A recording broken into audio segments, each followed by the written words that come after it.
বন্ধুরা, mister and Mrs cooking এ তোমাদের সকলকে জানাই আরো একবার স্বাগত। আজকে চলে এসেছি আবার একটা দুর্দান্ত স্বাদের রেসিপি নিয়ে। আজকের রেসিপিটা কিন্তু চাল কুমড়ো দিয়ে, একদম নিরামিষ। আর নিরামিষ দিনে হোক আমিষ দিনে হোক, তোমরা যে কোনো দিনে এই রেসিপিটা বানাতে পারো। আর এই রেসিপিটা বানিয়ে প্রথম পাতে কিন্তু অবশ্যই ট্রাই করে দেখো। চলো দেখে নেওয়া যাক আজকের রেসিপি, আর তোমরা দেখতে থাকো কি আজকের রেসিপিটা তোমাদের সাথে শেয়ার করছি। আর এই রেসিপিটা যদি ভালো লেগে থাকে তাহলে অবশ্যই বাড়িতে একবার হলেও ট্রাই করে দেখো। চলো দেখে নেওয়া যাক। আর যারা নতুন বন্ধু হচ্ছে এখনও পর্যন্ত আমার চ্যানেলটিকে সাবস্ক্রাইব করোনি, তারা কিন্তু অবশ্যই সাবস্ক্রাইব করে নিয়ে পাশে থাকা বেল আইকনটা ক্লিক করে নিও। আজকের রেসিপিটা শুরু করা যাক। রেসিপিটা বানাতে এখানে লাগছে চাল কুমড়ো। আর চাল কুমড়োটাকে দেখো আমরা মাঝখান থেকে কেটে নিচ্ছি। মাঝখান থেকে কেটে নেওয়ার পরে চাল কুমড়োটাকে ঠিক এইভাবে আমরা যে চাল কুমড়োর বোটার অংশটা সেটাকে ফেলে দিয়ে খোলাটাকে ছাড়িয়ে ফেলছি। আর চাল কুমড়ো যদি কচি হয় তাহলে কিন্তু রেসিপি কিন্তু দুর্দান্ত হবে। চাল কুমড়োটা আমার এই চাল কুমড়োটা কচি চাল কুমড়ো, কিন্তু কি যে দানাগুলো একটু বড় বড় দানা সেগুলো আমরা ফেলে দেবো। আর এই চাল কুমড়োটা ঠিক এইভাবে আমরা খোলাটাকে ছাড়িয়ে নিচ্ছি। আর চাল কুমড়ো কিন্তু খাওয়া স্বাস্থ্যের পক্ষে খুব ভালো। এই রকম লম্বা করে কেটে নিয়ে তারপরে এই অংশটুকু দেখো, এই অংশটুকু একটু মোটা মোটা দানা ছিল বলে আমরা ফেলে দিলাম। আর বাদবাকি অংশ কিন্তু এখানে তেমন কিছু ফেলার দরকার নেই। যদি তোমাদের একদম কচি চাল কুমড়ো হয় কোনো কিছুই ফেলতে হবে না, তোমরা এই দানা শুদ্ধই দিয়ে দিতে পারো। ঠিক এইভাবে আমরা কেটে নিলাম ছোট ছোট করে।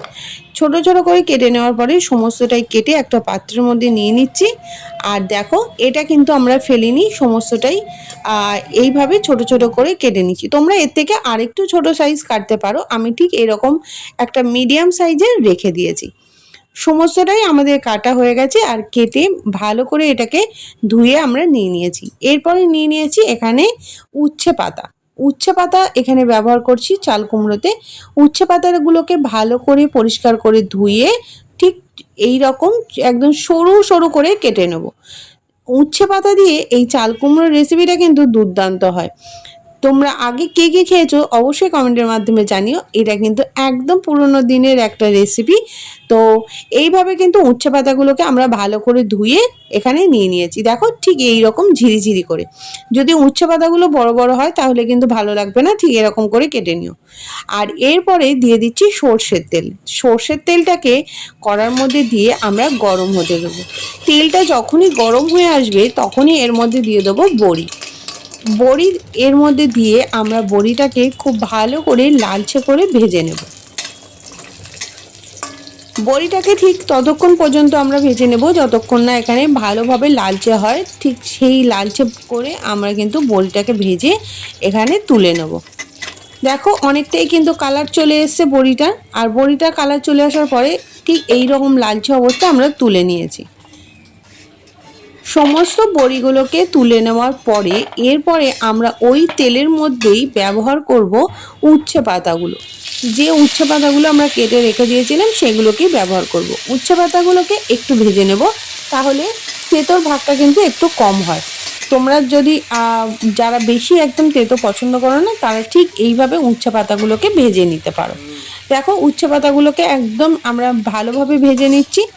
ঠিক এইভাবে ভেজে নেওয়ার পরে আমরা পাতাগুলোকে তুলে নিয়ে একটা পাত্রের মধ্যে রেখে দেব। সমস্ত উচ্ছে পাতাগুলোকে আমাদের ভাজা হয়ে গেছে। এরপরে তুলে নিচ্ছি। তুলে নেওয়ার পরে একটা পাত্রের মধ্যে উচ্ছে পাতাগুলোকে রেখে দিচ্ছি। দেখো একদম ঝিরিঝিরি ভাজা হয়ে গেছে, খুব সুন্দর ভাজা হয়েছে কিন্তু। আর এরপরে এটাকে একটা পাশে রেখে দেওয়ার পরে এর মধ্যে দিয়ে দিচ্ছি 5 ফোড়ন। ওই তেলের মধ্যেই আমরা দিয়ে দিচ্ছি 5 ফোড়ন, শুকনো লঙ্কা, আর দিয়ে দেবো তেজপাতা। 5 ফোড়ন, শুকনো লঙ্কা, তেজপাতা থেকে খুব সুন্দর একটা গন্ধ বার হলে তারপরে এর মধ্যে আমরা ব্যবহার করব চাল কুমড়োগুলো। চাল কুমড়োগুলোকে আমরা ভালো করে এটা কড়ার তেলের সাথে নাড়িয়ে নেব। খুব ভালো করে তেলের সাথে মিশিয়ে নিচ্ছি, কারণ যাতে চাল কুমড়োর যে এক্সট্রা জলটা সেটা বার হয়ে যায়। আর চাল কুমড়ো এইভাবে কিন্তু তেলের সাথে ভালো করে মিশিয়ে নিলে দেখবে খুব সুন্দর একটা হালকা একটা কালার চলে আসবে, আর খেতেও কিন্তু ভালো লাগে। তাই এটাকে এইভাবেই কিন্তু আমরা মিশিয়ে নিচ্ছি।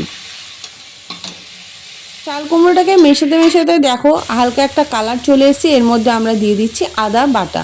আদা বাটাটাকে দিয়ে দেওয়ার পরে দিয়ে দিচ্ছি উচ্ছে বাটা, আর এর মধ্যে আমরা নুনটাকেও অ্যাড করে দেবো। দেওয়ার পরে এটাকে ভালো করে মিশিয়ে দিচ্ছি। ঠিক এইভাবে মিশিয়ে দেওয়ার পরে এর মধ্যে আমরা কিন্তু দিয়ে দেব সর্ষে। এখানে আমরা কালো সর্ষে নিয়েছি, সেই সর্ষেটাকে ভালো করে ছেঁকে নিয়ে তারপরে কিন্তু সেই সর্ষেটা ব্যবহার করছি। সর্ষের কোনো খোলা আমি এখানে ব্যবহার করছি না। সর্ষেটাকে দেওয়ার পরে এইভাবে আমরা ভালো করে মিশিয়ে দিচ্ছি, যাতে খুব সুন্দরভাবে এটা মিশে যায় আর খুব ভালো একটা গন্ধও আসে। এরপরে দিয়ে দিচ্ছি এর মধ্যে নারকেলের দুধ।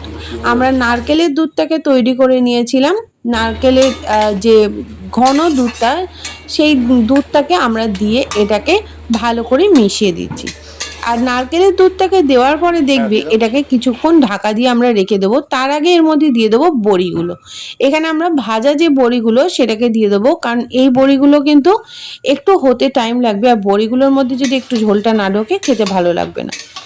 দেওয়ার পরে এটাকে ঢাকা দিয়ে আমরা কিছুক্ষণ রান্না করে নিয়েছিলাম। দেখো একদম ভালোভাবে হয়ে গেছে, খুব সুন্দরভাবে। আর ওপর থেকে আমরা দিয়ে দেব ঘি। অবশ্যই লাস্টে কিন্তু স্বাদটা আরও দ্বিগুণভাবে বাড়ানোর জন্যে ওপর থেকে ঘিটা কিন্তু দিতে একদম ভুলো না। আর এর মধ্যে মিষ্টিটা কিন্তু একটু দিও, কারণ চিনিটা যেহেতু এখানে এইভাবে এই রান্নাটা হচ্ছে, ঠিক শুক্তোর মতো করেই রান্নাটা হচ্ছে, তাই এর মধ্যে একটু মিষ্টিটা হলে ভালো লাগবে। ঘিটা আর চিনিটা অবশ্যই লাস্টে কিন্তু তোমরা অ্যাড করে দিও। এরপরে এটাকে দেখো একদম রেডি হয়ে গেছে, আর দুর্দান্ত গন্ধও বার হয়েছে। এটাকে আমরা একটা প্লেটের মধ্যে একটা তুলে নিচ্ছি। দেখো কোনো বড়ি কিন্তু ভেঙে যায়নি, কোনো চাল কুমড়ো কিন্তু একদম ভেঙে যায়নি, খুব সুন্দর আছে। এদিকে নরমও হয়ে গেছে খুব ভালোভাবে, যাতে মুখে পড়লেই একদম মিলিয়ে যায়। আর একদম রেডি হয়ে গেছে আমাদের দুর্দান্ত স্বাদের চাল কুমড়ো দিয়ে এইরকম একটা রেসিপি। অবশ্যই বাড়িতে তোমরা একদিন হলেও ট্রাই করো। প্রথম পাতে কিন্তু গরম ভাতের সাথে একদম জমে যাবে। আর এটা কারা কারা খেয়েছো এইভাবে বানিয়ে, তারা অবশ্যই কমেন্টের মাধ্যমে জানাতে একদম ভুলো না। যদি ভালো লেগে থাকে তাহলে লাইক করে দিও। যারা এতক্ষণ পর্যন্ত এই ভিডিওটা দেখছিলে তারা অবশ্যই আমার চ্যানেলটাকে সাবস্ক্রাইব করে নিয়ে পাশে থাকা বেল আইকনটা ক্লিক করতে একদম ভুলো না, যাতে আমি নতুন নতুন রেসিপি ছাড়লে তোমাদের কাছে সবার আগে পৌঁছে যায়। তাহলে আজকের মতো রেসিপি এই পর্যন্তই, আবারও দেখা হচ্ছে পরবর্তী কোনো ভিডিও নিয়ে। তাহলে রেডি হয়ে গেল দুর্দান্ত স্বাদের চাল কুমড়ো দিয়ে এরকম একটা অসাধারণ রেসিপি। একদম প্রথম পাতে কিন্তু তোমরা এটা ট্রাই করতে পারো। আর অবশ্যই যদি ভালো লেগে থাকে তাহলে অবশ্যই একটা লাইক করে দিও, কমেন্টের মাধ্যমে জানিও। আর যারা এতক্ষণ পর্যন্ত ভিডিওটা দেখছিলে এখনো পর্যন্ত সাবস্ক্রাইব করোনি, তাড়াতাড়ি করে সাবস্ক্রাইব করে নাও। পাশে থাকা বেল আইকনটা ক্লিক করতে একদম ভুলো না। আজকের মতো রেসিপি পর্যন্ত, আবারও দেখা হচ্ছে তোমাদের সাথে নতুন কোনো রেসিপি নিয়ে।